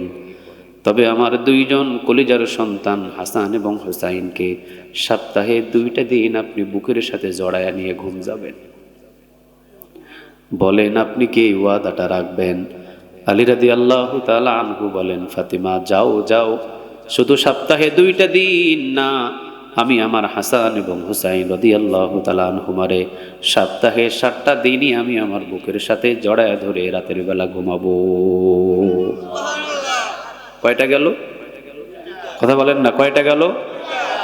নাম্বার 3 বলো ফাতেমা, 3 নম্বরে কি তোমার চাহিদা? ফাতিমা রাদিয়াল্লাহু তাআলা আনহা বলেন, আলী আমি দুনিয়া থেকে বিদায় হয়ে যাব সন্ধ্যার আগে আগে, রাতের বেলায় আপনি আমার দাফনের ব্যবস্থা করবেন। তবে খবরদার, জীবনে কখনো কোনো পুরুষ আমাকে দেখে নাই, শুধু দেখেছে বাবা, দেখেছে হাসান এবং হুসাইন, আর দেখেছেন আপনি। এই 4 জন পুরুষ ছাড়া আমাকে দ্বিতীয়ত আর কেউ দেখে নাই। রাতের আগে কিন্তু আমি দুনিয়া থেকে বিদায় হয়ে যাচ্ছি, রাতের বেলায় আমার দাফন করবেন, জানাজার নামাজ পড়াবেন আপনি, মুসল্লি হবে আমার 2 জন প্রাণের কলিজা হাসান এবং হুসাইন রাদিয়াল্লাহু তাআলা আনহুমা। এই 3 জন মিলে আমাকে দাফন করে দিবেন, তবে যেন পৃথিবীর কেউ আমার খবর না জানে। এই ওয়াদাটা রাখতে হবে। আলী রাদিয়াল্লাহু তাআলা আনহু বলেন, কি বলো ফাতেমা, বিশ্ব নবীর মেয়ে তুমি, তুমি ইন্তেকাল করবা, তোমার জানাজার নামাজে কত বড় বড় সাহাবী দাঁড়াবে, তোমার জানাজার নামাজে কত দূর থেকে মুসল্লিগুলো আসবে, চতুর্দিকে আওয়াজ ভেসে উঠবে, লক্ষ লক্ষ মানুষগুলো আসবে। ফাতিমা রাদিয়াল্লাহু তাআলা আনহা বলেন, আলী রে, জীবনে কোনোদিন কোনো পুরুষ আমাকে দেখে নাই, আমার পর্দাটা ছিল কেমন, আমার পর্দাটা ছিল কেমন। আমি তো গরিব মানুষ, নবী আমার ঘরের দরজার সামনে বসা, আমি আমার বাবার সাথে দেখা করতে গিয়েছি, আমার বাবা শুধু পর্দার ভিতরে, আমার যে কাপড় সবসময় ঘরের ভিতরে পরে থাকি 24 ঘন্টা, আমার বোরখাটা ছিঁড়ে জায়গা দিয়ে ভিতরের কাপড় দেখা গিয়েছে। আমি বাবার ডান দিকে গিয়ে সালাম দিয়েছি, আমার বাবা সালাম নেয় নাই, বাম দিকে গিয়ে সালাম দিয়েছি, সালাম নেয় নাই, আবার সামনে গিয়ে যখন কেঁদে দিয়েছি, বাবা আপনি যদি আমার উপরে সালাম গ্রহণ না করেন, আপনি আপনার এই সন্তানটা কোথায় যাবে? এবার মুখটা অন্য দিকে দিয়ে বলছেন, ফাতিমা রে, তুই যে ঘর থেকে আমার সামনে আসছো মা, মা গো তোর বোরখাটা তো ছিঁড়া, এই ছিঁড়া দিয়ে কি কোনো পুরুষ তোর ভিতরের কাপড়টা দেখেছে কিনা এটা আগে বল। সেদিন আমি আমার বাবাকে বলেছিলাম, বাবা বোরখার যেই জায়গাটা ছিঁড়া ওই জায়গাটা আমি মুঠ করে ধরেছিলাম, আপনার কাছে আসা পর্যন্ত মুঠ করে জায়গা ধরা ছিল, বাবার সামনে তো ধরে রাখার কোনো দরকার নাই, আপনার সামনে আমি ছেড়ে দিয়েছি, আমার পর্দাটা ছিল ঠিক এইরকম। সুবহানাল্লাহ বলেন। ফেস দেখা তো দূরের কথা, শুধু বোরখা ছিঁড়া দিয়ে ভিতরের কাপড় দেখা যাবে, এতটুকু পর্দাও পর্যন্ত কখনো ছেড়ে দেন নাই। আল্লাহু আকবার। আলী কোন পরপুরুষ এসে আমার জানাজার নামাজে দাঁড়াবে? না, মৃত্যুর পরেও পর্দাকে আমি কখনো ছোট করতে পারবো না। যখন আমার লাশের সামনে রেখে হাজার হাজার লক্ষ লক্ষ সাহাবীরা দাঁড়াবে, তখন দাঁড়ানোর পরে ওই খাটিয়ার উপর থেকে ধারণা করবে, ফাতিমা মনে হয় এতটুকু লম্বা ছিল, ফাতিমা মনে হয় এতটুকু লম্বা ছিল, চওড়া ছিল, এতটুকু মোটা ছিল, এতটুকু বেঁটে ছিল। এইরকম পর্দার হানিও আমি ফাতিমা করতে চাই না। রাতের বেলায় 3 জন মিলে আমাকে দাফন করে দিবেন। আল্লাহু আকবার। রাতের বেলা 3 জন মিলে দাফন করে দিবেন। ঠিক আছে, আলী রাদিয়াল্লাহু তাআলা আনহু ওয়াদা দিয়ে দিলেন, ঠিক আছে ফাতিমা, অসুবিধা নাই, রাতের বেলায় দাফন করে দিব। চাহিদা ফাতিমা রাদিয়াল্লাহু তাআলা আনহার হলো কয়টা? আর একটু জুড়ে বলেন, কয়টা? চারটা চাহিদা, বাস এনাফ। এই চারটা চাহিদা, এই তিনটা চাহিদা নিয়ে এরপরে আসর নামাজের পরপরই নিজের কাফন, নিজের গোসল নিজের কাফন নিজে পরিধান করে দুনিয়া থেকে বিদায় হয়ে গেছে। সুবহানাল্লাহ। কেউ জানে না। দুনিয়া থেকে বিদায় হয়ে গেলেন। রাতের বেলা নামাজ, জানাজার নামাজ আলী রাদিয়াল্লাহু তাআলা আনহু পড়লেন। রাত বড় গভীর, মধ্যরাতে আলী রাদিয়াল্লাহু তাআলা আনহু জানাজার নামাজ পড়লেন। দুইজন মুসল্লি হাসান এবং হুসাইন রাদিয়াল্লাহু তাআলা আনহুমা একেবারে ছোট ছোট দুইজনে মুসল্লি হলেন। বলেন তো দেখি, খাটিয়ার পাশ কয়টা? আরেকটু জুড়ে বলেন, কয়টা? মানুষ আছে কয়জন? লাগবে কয়জন? মধ্যরাতে আলী রাদিয়াল্লাহু তাআলা আনহু দাঁড়িয়ে আছেন। হায় হায়, আমি তো ওয়াদা দিয়েছি ফাতিমা রাদিয়াল্লাহু তাআলা আনহাকে তিনজন মিলে দাফন করব। এখন খাটিয়া ধরার জন্য মানুষ লাগে কয়টা? আছে কয়টা? লাগবে কয়জন? কারে ডাকি? ওয়াদাও তো ভঙ্গ করা যায় না।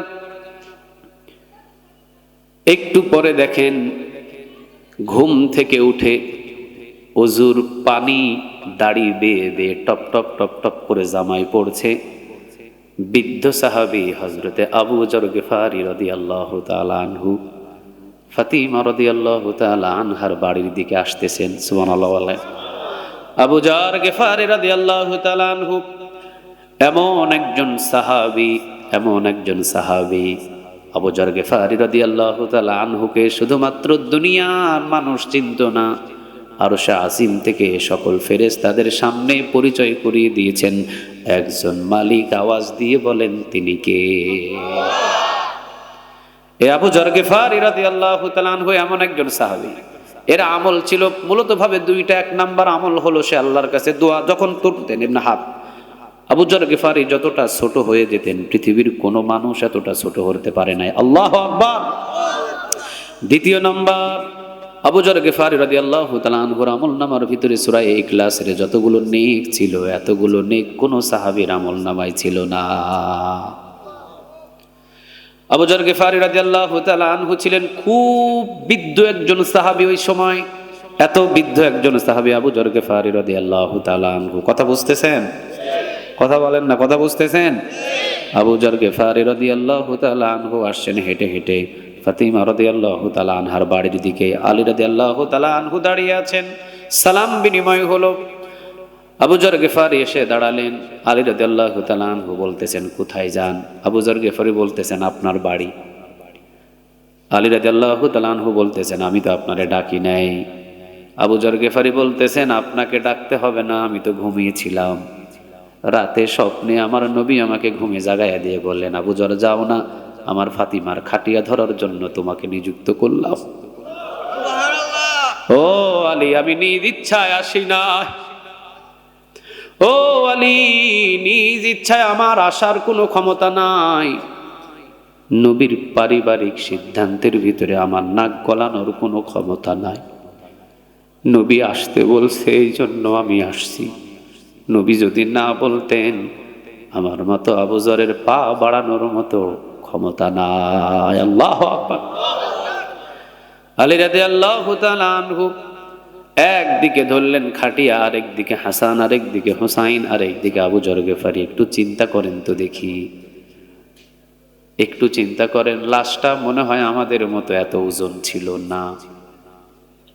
রোজা থাকতেন 12 মাসের ভিতরে প্রায় সব সময়, ইবাদত করতেন বেশি, খাইতেন কম, দান করতেন বেশি। ফাতিমা রাদিয়াল্লাহু তাআলা আনহা খাবারটারে 3 ভাগ করতেন, 2 ভাগ দিয়ে দিতেন, 1 ভাগ শুধু নিজের জন্য খাইতেন। বাপ কা বেটা সিপাহী কা ঘোড়া, কুছ না হতো থোড়া থোড়া। বাপ যেই রকম, মেয়েও ঠিক সেই রকম। ঠিক না বে ঠিক? হাসান হোসাইন ধরলেন, দাফন করলেন। ওই দাফন করার আগে আবু যর গিফারি কবরের ভিতরে ঢুকে যে বাক্যগুলো বলেছিলেন, কবর সাবধান, কবর সাবধান, সাবধান, যাকে রাখা হচ্ছে তোমার ভিতরে উনি হলেন বিশ্ব নবীর মেয়ে ফাতেমা। কবর সাবধান, যাকে তোমার ভিতরে রাখা হচ্ছে সে কিন্তু সাধারণ কোনো মহিলা নয়, জান্নাতের সরদারিনী। যাকে তোমার ভিতরে রাখা হচ্ছে সে কিন্তু হাসান এবং হোসাইন, দুইজন জান্নাতের সরদারের মা। সুবহানাল্লাহ বলেন। আবার কবর তোমার ভিতরে যাকে রেখে যাওয়া হচ্ছে সে খোদা আলী, কাফেরদের জন্য বাক স্বরূপ দুনিয়াতে প্রেরণ করেছেন। আওয়াজ দিয়ে বলেন তিনি কে? আলী রাদিয়াল্লাহু তাআলা আনহুর স্ত্রীকে রেখে যাওয়া হচ্ছে। সাবধান। কবর কি উত্তর দিলেন ভাইজান? আল কবরু রাউদাতুম মির রিয়াদিল জান্নাহ আও হুফরাতুম মিন হুফারিন নার। ও আবু যর, ও আবু যর, ও আবু যর, যদি নেক আমল ভালো হয়ে যায় ফাতিমার, আমি কবর তার জন্য জান্নাতের বাগান হয়ে যাব নিশ্চিত। আর যদি ফাতিমার নেক আমল খারাপ হয়ে যায় তো আমি কবর ফাতিমাকেও ছাড়বো না। ও আব্বাজান, কবর যদি ফাতিমাকে না ছাড়ে আমার আর আপনার মতো সলিমউদ্দিন কলিমউদ্দিন রে কি ছেড়ে দেবে? কথা বলেন না কেন? ছেড়ে দেবে? এই জন্য দুনিয়ার জিন্দেগি বড় সহজ, আখিরাতের জিন্দেগিটা বড় কঠিন। কারণ আখিরাতে একজনের হুকুম মতো আমাদের চলতে হবে। আওয়াজ দিয়ে বলেন তিনি কে? দুনিয়ায় আপনাকে স্বাধীনতা দিয়েছেন আল্লাহ। নামাজ পড়লে পড়েন, না পড়লে না পড়েন, মাহফিলে বসলে বসেন, না বসলে না বসেন। কিন্তু অন্ধকার কবরে যাওয়ার পরে আপনার যদি আমল নামা ভালো হয়ে যায় কবর হবে জান্নাতের বাগান, যদি খারাপ হয়ে যায় কবর হয়ে যাবে জাহান্নামের গর্ত। চিৎকার দিয়ে বলেন ঠিক না বেঠিক? হযরত ওমর রাদিয়াল্লাহু তাআলা আনহুর ছেলে নাম হলো আব্দুর রহমান। নাম কি?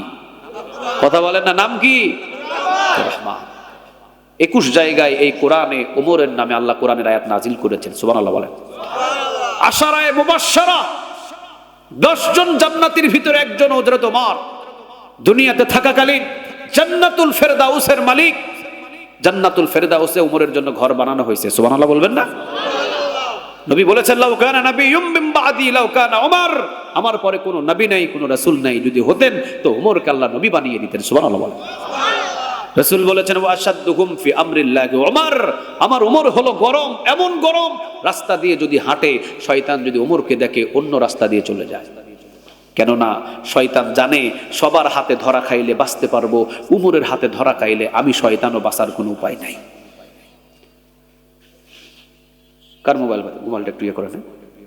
এত বড় একজন জান্নাতি সুসংবাদপ্রাপ্ত সাহাবী, এই কোরআনের ভিতরে 21 জায়গায় যার ডিসিশনে আল্লাহ সুবহানাহু ওয়া তাআলা আয়াত নাজিল করেছেন। ওমরকে বলা হতো মেজাজে ওহী, ওমরের মেজাজ যেই রকম আল্লাহ আয়াত পাঠায় সেই রকম। চিৎকার দিয়ে বলেন আল্লাহু আকবার। অথচ এই সাহাবী কবরের জন্য, কবর থেকে বাঁচার জন্য কতটা তাল বাহানা করেছেন এটা হিসাববিহীন। ওমরের ছেলে আব্দুর রহমান মাদ্রাসায় গিয়েছেন, একই টেবিলের ভিতরে একদিকে বসেছেন হাসান এবং আরেকদিকে বসেছেন আব্দুর রহমান। হাসান মানে ফাতিমা রাদিয়াল্লাহু তাআলা আনহার ছেলে। বুঝতেছেন কথা? আমরা ক্লাসে গেলে একই টেবিলে 2 জন বসি না? কথা বলেন না কেন? বসি বসি। ওমর রাদিয়াল্লাহু তাআলা আনহুর ছেলে আব্দুর রহমান উনিও বসা, এবং হাসান রাদিয়াল্লাহু তাআলা আনহু উনিও বসা। হাসান রাদিয়াল্লাহু তাআলা আনহু দুষ্টুমি করে আব্দুর রহমানের কলমটা বারবার নিচে ফেলে দেয়। কোথায় ফেলায়? নিচে ফেলায়। সরি, আব্দুর রহমান বসা আর হাসান রাদিয়াল্লাহু তাআলা আনহুর কলমটা বারবার নিচে ফেলে দেয়। আর নিচে ফেলে দিয়ে কি বলে জানেন? এই আব্দুর রহমান কলমটা উঠায় দাও। এবার আব্দুর রহমান উঠায় দেয়। দ্বিতীয়বার আবার হাসান রাদিয়াল্লাহু তাআলা আনহু কলমটা আবার ফেলে দেয়। দ্বিতীয়বার আবার আব্দুর রহমান রে বলে আব্দুর রহমান কলমটা উঠায় দাও, আবার উঠায় দেয়। তৃতীয়বার আবার আব্দুর হাসান রাদিয়াল্লাহু তাআলা আনহু কলমটা ফেলে দেয়। তৃতীয়বার যখন আব্দুর রহমান রে বলে এই আব্দুর রহমান কলমটা উঠায় দাও, কলমটা আবার উঠায় দেয়।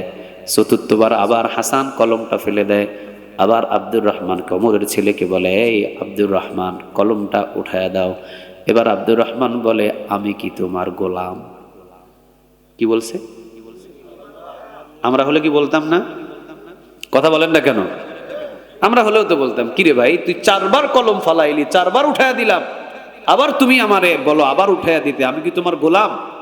এই কথাটা কি আমরা বলতাম না? হাসান রাদিয়াল্লাহু তাআলা আনহুকে ওমরের ছেলে আব্দুর রহমান রাদিয়াল্লাহু তাআলা আনহু উনি বলছেন, কি ও হাসান, আমি কি তোমার গোলাম যে বারবার তোমার কলমটা আমি উঠায়া দেব? হাসান রাদিয়াল্লাহু তাআলা আনহু বলছেন, শুধু গোলাম না, গোলামের ঘরের গোলাম। সুবহানাল্লাহ বলেন। এই আব্দুর রহমান, কার দিকে চোখ তুলে কথা বলো? কলম বলছি উঠায়া দিতে, কলম উঠায়া দাও। আব্দুর রহমান, তুমি গোলাম না, তোমার বাপও গোলাম। সুবহানাল্লাহ বলেন। তুমি শুধু গোলাম না, তুমি গোলামের ঘরের গোলাম। ব্যাস, আব্দুর রহমান বইটা নিয়ে বাড়িতে চলে গেছে। ওমর রাদিয়াল্লাহু তাআলা আনহু হলো প্রেসিডেন্ট মানুষ। ওমরের কাছে নালিশ দিয়েছে, আব্বা হাসান রাদিয়াল্লাহু তাআলা আনহু উনি আমাকে বলছে আমি নাকি গোলামের ঘরের গোলাম, মানে আপনিও গোলাম আমিও গোলাম। বারবার এই কলম ফেলে দেয়, বারবার উঠায় দেয়। আমি যখন বলছি এই হাসান আমি কি তোমার গোলাম, হাসান বলছে শুধু গোলাম না, তুমি গোলামের ঘরের, বলেন গোলামের ঘরের গোলাম। কথা বললেন আপনারা, আপনারা যদি কথা না বলেন তাহলে ঝিমানি চলে আসবে, বুঝছেন? কথা এক পক্ষ থেকে হলে এই কথার বেশি এনার্জি থাকে না। দুই পক্ষ থেকে যখন কথা হয় তখন কথার ভিতরে আওয়াজ, লাউড সব কিছু বাড়ে, ঠিক না বা ঠিক? এই যে আমাকে যদি এখন বলেন আপনি দৌড় দেন, আমি দৌড় দিলে আমার দৌড়ের স্পিড হবে খুব দ্রুত। এখন দৌড় দেওয়ার পরে যদি আবার আমাকে বলেন এই পাশে দৌড় দিয়ে আসার পরে যদি বলেন হুজুর পিছনে দুইটা হাত বেঁধে দিছি এবার দৌড় দেন, তো বলেন তো পিছনে দুই হাত বেঁধে দিলে কি আগের মতো জোরে দৌড় দেওয়া যাবে? কেন? হাত তো দৌড়ায় না, দৌড়ায় তো পাও, তা আগের মতো স্পিড হবে না কেন? কারণ হলো পা না দৌড়ালেও, পা হাত না দৌড়ালেও পাকে ইশারা দিয়ে বলে আমি আছি তোর সাথে, ঠিক না বে ঠিক? আপনারা যদি হ্যাঁ ঠিক ঠাক বলে যদি বলেন হুজুর আমরা আছি আপনার সাথে, জাগন এখনো মনোযোগ দিই, তাহলেই না আমার জবান থেকে স্পিরিটে কথা বাইরে হবে, ঠিক না বে ঠিক? তাহলে হাসান রাদিয়াল্লাহু তাআলা আনহু বললেন গোলামের ঘরের গোলাম। ওমর রাদিয়াল্লাহু তাআলা আনহু এবার নিজের ছেলেকে বলছেন, বাজান শান্ত হও, আজকে বিচার করব না, জুমার দিন আসতেছে না, জুমার দিনে খুতবা দেওয়ার সময় সকল মানুষের সামনে হাসানকে আমি বিচার করে দেব, যা। নিজের ছেলেকে এটা বুঝ দিয়ে দিছে। আব্দুর রহমান ওই জুমার দিনের আশায় বসে আছে, ওই জুমার দিনের আশায়। জুমার খুতবা দিতে ওমর রাদিয়াল্লাহু তাআলা আনহু দাঁড়িয়েছেন, দাঁড়িয়ে বলছেন, হাসান রাদিয়াল্লাহু তাআলা আনহু, বাজান তুমি কি আসো? হাসান রাদিয়াল্লাহু তাআলা আনহু হাত উঁচু করে বলছেন, হ্যাঁ আসি। কেন, কি হয়েছে? এবার ওমর রাদিয়াল্লাহু তাআলা আনহু বলছেন, তুমি কি? বহু ডিস্টার্ব করতেছেন আপনারা।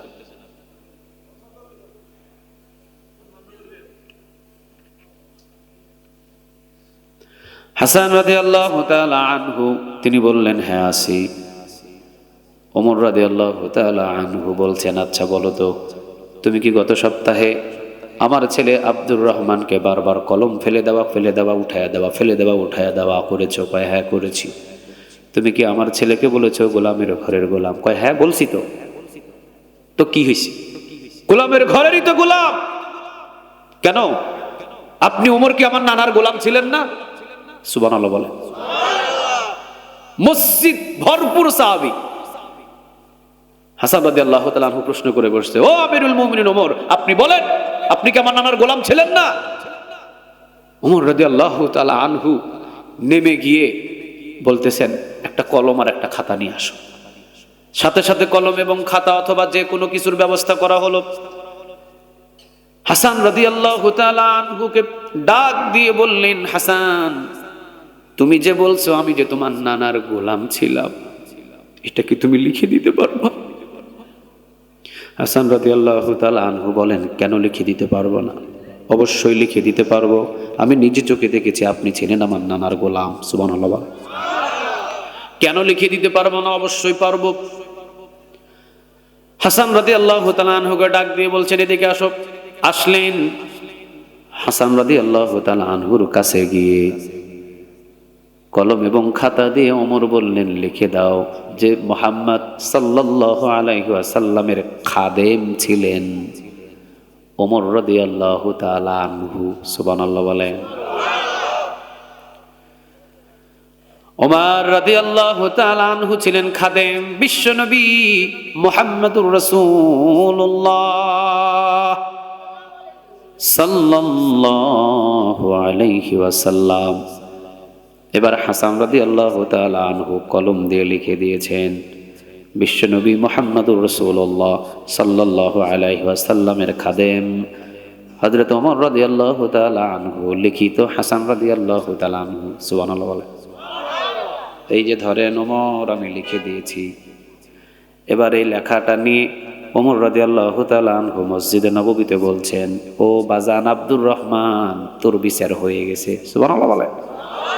আব্দুর রহমান বলে, কি বিচার করলেন আব্বু আপনি, এটা কি বিচার করলেন? ওমর বলতেছে, বাজান বিচার হয়ে গেছে, যেই বিচার আমি পেয়ে গেছি, বিচারটা হয়তো দুনিয়ায় আমার কাজে আসবে না, তবে এই লেখাটা আমি মৃত্যুর পরে ওমরের কাফনের ভিতরে ঢুকাইয়া দিবি, ওমরের কাফনের ভিতরে ঢুকাইয়া দিবি। কিয়ামতের ময়দানে অথবা কোনো কবর জগতের ভিতরে যদি কোনো কিছু আমার কাজ না হয়, শুধু দেখাবো আমি বিশ্বনবীর খাদেম ছিলাম, গোলাম ছিলাম, এর ওসিলায় মাফ করে দিতে পারেন। আওয়াজ দিয়ে বলেন তিনি কে? এখন বলেন তো দেখি, ওমর যদি কবর থেকে বাঁচার জন্য এইরকম তাল বাহানা তালাশ করে, একের পর এক বাঁচার জন্য যদি এক একটা অভিনয় করে, এক এক জায়গায় কবর থেকে বাঁচার জন্য যদি এক একটা ওসিলা তালাশ করে, আমাদের প্রত্যেকের তালাশ করার দরকার আছে না নাই? আর একটু জোরে বলেন না, আছে না নাই? নাকি আমরা কেউ মারা যাব না? আমরা কি সবাই জীবিত থাকবো? এই ঘর বাড়ি দালান কোটা বাড়ি গাড়ি সব সারা জীবন আমাদের থাকবে? একদিন মাটির ভিতরে হবে ঘর রে মন আমার, কেন বাঁধো দালান ঘর রে মন আমার, কেন বাঁধো দালান ঘর। প্রাণ পাখি উড়ে যাবে পিঞ্জর ছেড়ে,